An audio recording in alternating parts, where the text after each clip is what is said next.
Welcome to Two Dogs Podcast. Today we have a special guest, Dr. Jones. Hello, long time listening. How you doing, Dr. Jones? I'm doing great. It's beautiful outside today. Yes, it is, indeed. So you've been studying this new drug. I have. It's called LSD, or lysergic acid dithylamide. It's a hallucinogenic drug. LSD has many effects to it, such as intensified thoughts and emotions.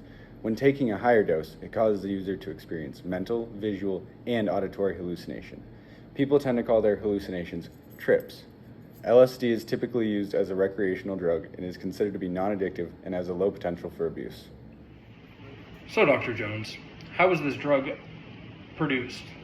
Who invented this drug? I know you've been studying it, but who really invented it? LSD was created by a Swiss scientist named Albert Hofmann, who was working for a research company called Sandoz. In 1938, Hofmann was working with a chemical found in ergot when he stumbled upon the substance. However, Hofmann was not made aware of its hallucinogenic properties until 1943, when he accidentally ingested a small amount. Hofmann claimed to see extraordinary shapes with the kaleidoscopic play of colors. 3 days later, Hofmann took a larger dose of the substance as he rode home on his bicycle. This would be the first time anyone intentionally tripped on acid. So, Dr. Jones, after hearing all that, what are your thoughts on these lawsuits going against the CIA using this drug against people? Well, see, in the 1950s through the 60s, the CIA had a project that went by the codename of MKUltra.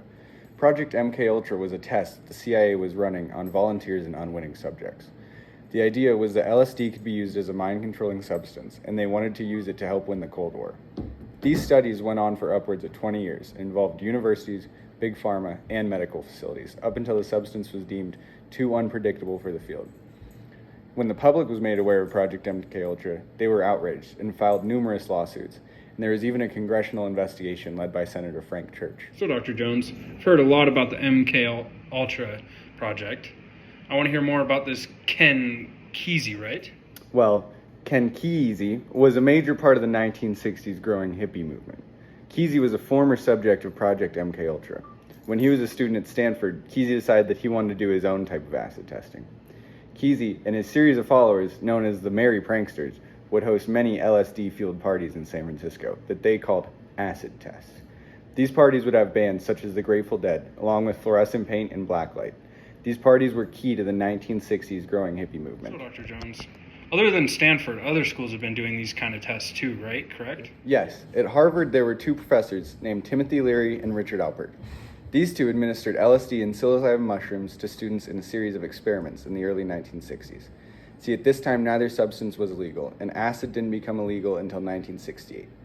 Leary and Alpert documented the effects of the hallucinogens. However, the scientific community criticized the legitimacy of these documents, as the two professors were also tripping while taking the data.